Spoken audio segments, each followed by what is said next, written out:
को त्रिलोकीनाथ कहा जाता है। हिंदू उन्हीं को परमात्मा कहते हैं, मुसलमान उन्हीं को खुदा कहते हैं, ईसाई उन्हीं को गॉड कहते हैं।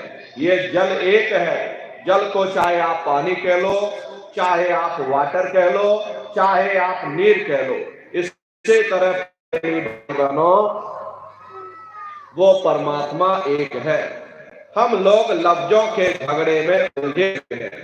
घंटे और शंख की आवाज जो हर इंसान के अंदर गूंज रही, वो आवाज उन्हीं के मुखारबिंद से हो रही। निरंजन भगवान का जो स्वरूप है वो ज्योति स्वरूप है।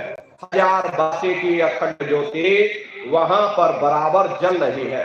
अरे हम लोग यहाँ मंदिरों में ज्योति जलाते हैं, ये तो हम आप उसकी नकल करते हैं। महात्माओं ने आपको चिन्ह बता दिया कि भाई ऐसा उनका स्वरूप है, तो हम लोग यहाँ पर नकल करने लगे। इस ज्योति में तेल की जरूरत पड़ती है, बाती की जरूरत पड़ती है, लेकिन वो अखंड ज्योति ऐसी जल रही जिसमें ना तेल की जरूरत है और ना बाती की जरूरत है।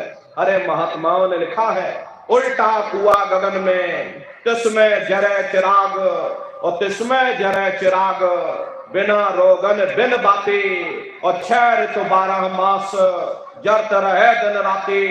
सतगुर मिले जो होए ताहि की नजर में आसमान हो रहा। जितनी भी अवतारी शक्तियां आई, भगवान राम आए, राम को वहीं से नीचे उतारा गया। इसीलिए उस देश को अयोध्या नगरी या कौशलपुर देश भी कहा जाता है।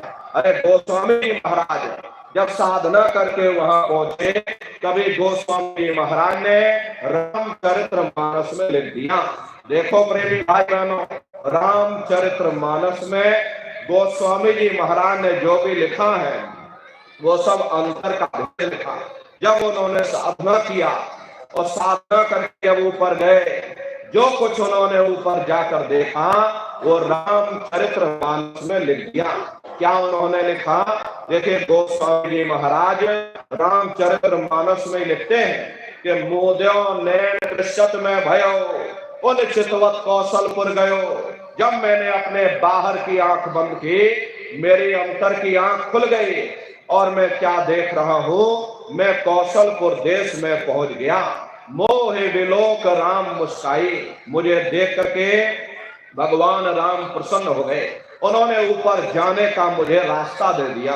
मैं ऊपर जाकर के क्या देख रहा हूं, उधर माज सुनंडज राया, देखे बहु ब्रह्मांड निकाया, अति विचित्रता लोक अनेका, रचना अधिक एक तेका।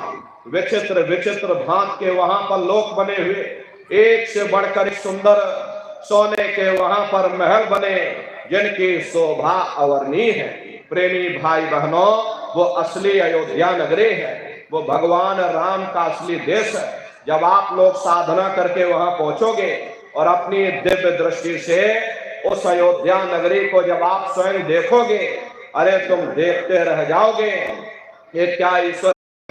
गुरु महाराज हमारे कहते थे, बच्चा दरबार तुम बराबर आते जाते रहना, दया दुआ आशीर्वाद रहना, मंदिर के देवता के सामने अपने गुनाहों की माफी मांगते रहना।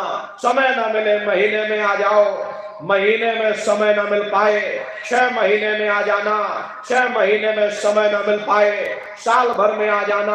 और जिसको साल भर भी समय न मिला तो महात्मा कबीर कह गए हैं, दरस बरस ना कर सके ताको लागे दोष, कहे कबीर ता दास की कभी न पावे मोक्ष।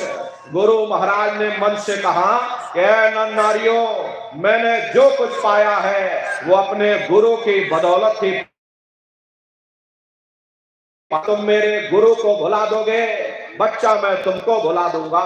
अरे छोड़ दिया जो मथुरा खिदौरा, चैन कहीं ना पाओगे, होगा तेरा कोई ना सहारा, आखिर में पछताओगे। इसलिए प्रेमी भाई बहनों, हमारी आपसे प्रार्थना है, अपने दरबार में बराबर आते जाते रहिएगा। वो हम प्रेमियों का गुरुद्वारा है।